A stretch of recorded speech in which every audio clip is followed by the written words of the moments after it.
সম্মানিত ভিউয়ার্স, আসসালামু আলাইকুম। আশা করি সকলে ভালো আছেন। আপনারা দেখছেন কৃষি তথ্য ভান্ডার ইউটিউব চ্যানেল। আমি মোহাম্মদ মোখলেসুর রহমান আবারও চলে আসলাম আপনাদের মাঝে নতুন একটি ভিডিও নিয়ে।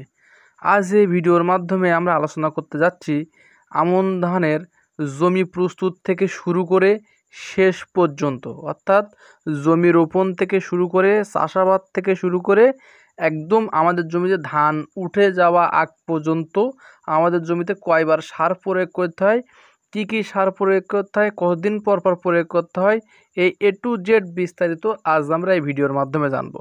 তো সম্মানিত ভিউয়ার্স, আমরা যারা আমার চ্যানেলে নতুন হয়ে থাকেন তারা সম্পূর্ণ ভিডিওটি দেখবেন। ভিডিওটি ভালো লেগে থাকলে চ্যানেলটি অবশ্যই সাবস্ক্রাইব করবেন, পাশে থাকা বেল আইকনটি বাজিয়ে দিবেন যাতে পরবর্তী ভিডিও আপনি সাথে সাথে পেয়ে যান। সম্মানিত ভিউয়ার্স, ধান রোপণের জন্য জমি প্রস্তুত করার সময় সঠিক প্রয়োগ অত্যন্ত গুরুত্বপূর্ণ। সম্মানিত ভিউয়ার্স, আমরা যারা জমি চাষাবাদ করি রোপণের জন্য, তারা প্রথমে একটা কাজ করব, আমরা জৈব সারটা দিব রোপণের আগে, চাষাবাদের আগে জৈব সারটা আমরা এই কারণেই দেব যাতে জমির উর্বরতা শক্তিটা নষ্ট না হয়। আমরা পারলে গোবর সার দিব, তবে অবশ্যই গোবরটা দেব শুকনা গোবর বা ঘুটে জাতীয় গোবর দিব। আমরা কোনো ভিজা গোবর বা সদ্য গোবর আমরা দেব না। সম্মানিত ভিউয়ার্স, গোবর দেওয়ার পরে আমরা সাধারণত 2টা চাষ দিব। 2টা চাষ দেওয়ার পরে আমরা যে সময় শেষ চাষ দিব, শেষ চাষে আমরা দিব 33 শতকে 1 বিঘা জমিতে টিএসপি দিব 20 কেজি, এমওপি সার দিব 10 কেজি, ম্যাগনেসিয়াম দেব 10 কেজি এবং জিঙ্ক দেব 1.5 কেজি। এই কয়টি সার আমরা একসাথে মিক্সারের মাধ্যমে দিয়ে আমরা চাষাবাদ শেষ করব। সম্মানিত ভিউয়ার্স, এখন আমরা ইউরিয়া তাহলে কখন প্রয়োগ করব সে প্রশ্নই আমরা একটু পরে আসতেছি। আমরা চাষাবাদটা শেষ করার পরে আমরা কিন্তু জমিতে রোপণ শুরু করব। রোপণ শুরু করার সাধারণত 7 থেকে 10 দিন পরে আমরা প্রথম ইউরিয়া সার 3 কিস্তিতে প্রয়োগ করতে হবে। প্রথম কিস্তিতে কখন প্রয়োগ করব? চারা রোপণের 7 থেকে 10 দিন পরে আমরা ইউরিয়া সারটা প্রয়োগ করব। কেন ইউরিয়া সারটা আমরা এই সময় প্রয়োগ করব? অনেকের মাথায় এই প্রশ্নটা আসতে পারে যে এই সময়টা কেন আমরা ইউরিয়া প্রয়োগ করব। সম্মানিত ভিউয়ার্স, আমরা সাধারণত জমিতে রাসায়নিক সার অথবা জৈব সার দিয়ে কিন্তু আমরা জমিটা রোপণ করলাম, অর্থাৎ জমিটা কিন্তু ধানটা খাওয়ার জন্য উপযোগী হয়ে আছে। এখন আমরা রোপণ করলাম, ওই রোপণকৃত ধানটা কিন্তু কোনোভাবেই শুকাবে না বা কোনোভাবে আমড়িয়ে যাবে না। কেন যাবে না? ওতে কিন্তু জৈব সার এবং রাসায়নিক সারের বিক্রিয়া কিন্তু অবশ্যই আছে। এই থাকার পরে আমরা যে সময় ধানটা রোপণ করতেছি, অটোমেটিক ধানটা দৈহিক বৃদ্ধি হয়ে কালো হয়ে শিকড় মাটির নিচে যাচ্ছে, অধিক পরিমাণ পোনা সৃষ্টি করতেছে। এখন তাহলে আমরা দ্বিতীয়বার কখন সার দিব আর চাপান সার কখন দিব? সম্মানিত ভিউয়ার্স, আমরা প্রতিটি গোছায় যে সময় রোপণ করতেছি, গোছা প্রতি দেখব 2 থেকে 3টি করে আমাদের জমিতে পোনা সৃষ্টি হয়েছে। সে সময় হয়তো জমি রোপণের বয়স হবে 18 থেকে 20 দিন। এই সময় কিন্তু আমরা অবশ্যই চাপান সার প্রয়োগ করব।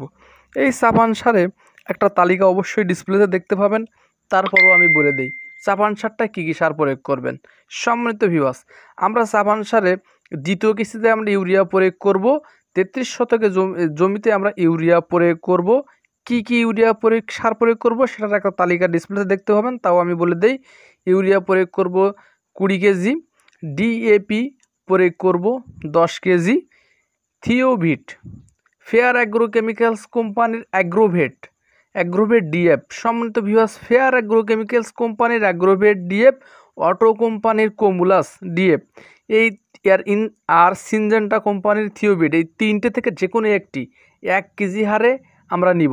ম্যাগনেসিয়াম নেব 3 থেকে 4 কেজি নিয়ে আমরা কিন্তু জমিতে সারটা একসাথে মিক্সারের মাধ্যমে কিন্তু আমরা জমিতে চাপান সার প্রয়োগ করব। সম্মানিত ভিউয়ার্স, তাহলে ইউরিয়া 2টো কিস্তিতে প্রয়োগ করে আসলাম। আমরা প্রথম কিস্তিতে কি 33 শতকে 1 বিঘা জমিতে 7 থেকে 10 দিনের মাথায় কিন্তু আমরা মাত্র 10 কেজি ইউরিয়া দেব। সম্মানিত ভিউয়ার্স, তাহলে প্রথম কিস্তি আমাদের চলে গেল, দ্বিতীয় কিস্তি গেল, তৃতীয় কিস্তিতে আমরা কখন সার প্রয়োগ করব? দ্বিতীয় কিস্তিতে আমরা সার প্রয়োগ করব জমিতে যে সময় কুশি ছাড়বে। আমাদের জমিতে যে সময় কাইস্থল আসবে, ওই কাইস্থল আসার 7 থেকে 5 দিন আগেই কিন্তু আমাদের সারটা প্রয়োগ করতে হবে। এখন কি কি সার প্রয়োগ করতে হবে? সে সময় আমরা 33 শতকে 1 বিঘা জমিতে ইউরিয়া প্রয়োগ করব। এই ইউরিয়ার পরিমাণটা হবে 10 কেজি। আবার এখানে প্রয়োগ করব পটাশ, এমওপি সার। এই এমওপি সারের পরিমাণটাও কিন্তু হবে 10 কেজি। এই কয়টি সার একসাথে দিয়ে কিন্তু আমরা সারের কোটা শেষ করে দেব। তবে আরেকটা জিনিস, একটা টেকনিক আমি আপনাদের বলে দেই। এই টেকনিকটা আমরা ফলো করেন কিনা জানি না, তারপরেও আমরা সাধারণত আমি আমার জমিতে ফলো করি। কেন করি? আমরা অধিক পরিমাণ ফলনশীল ধান পাওয়ার লক্ষ্যে। আমরা যে সময় দেখব আমাদের জমিতে ধানটা 30% অথবা 40% ফুলে গেছে, 30% অথবা 40% ফুলে গেছে, তখন আমরা 33 শতকে 1 বিঘা জমিতে মাত্র 6 কেজি করে ইউরিয়া আমরা উপরিভাগে চিকন ইউরিয়া, অবশ্যই ইউরিয়াটা হতে হবে চিকন ইউরিয়া, এই ইউরিয়াটা উপরিভাগে প্রয়োগ করব। তাহলে কি হবে? আমাদের জমিটা কিন্তু এক চান্সে ফলনটা কিন্তু আমরা পেয়ে যাব। অর্থাৎ প্রত্যেকটা ধান একইভাবে ফোলা শুরু করবে। কোনো ধান খাটো, নিচু, উঁচু কোনো এমন হবে না। প্রত্যেকটা শীষ একই মাত্রায় এবং শীষটা অনেক লম্বা হবে। এই টেকনিকটা আপনারা ফলো করবেন, অবশ্যই অবশ্যই আপনাদের উপকারে আসবে। সম্মানিত ভিউয়ার্স, এখন আমরা তাহলে সার প্রয়োগ জানলাম।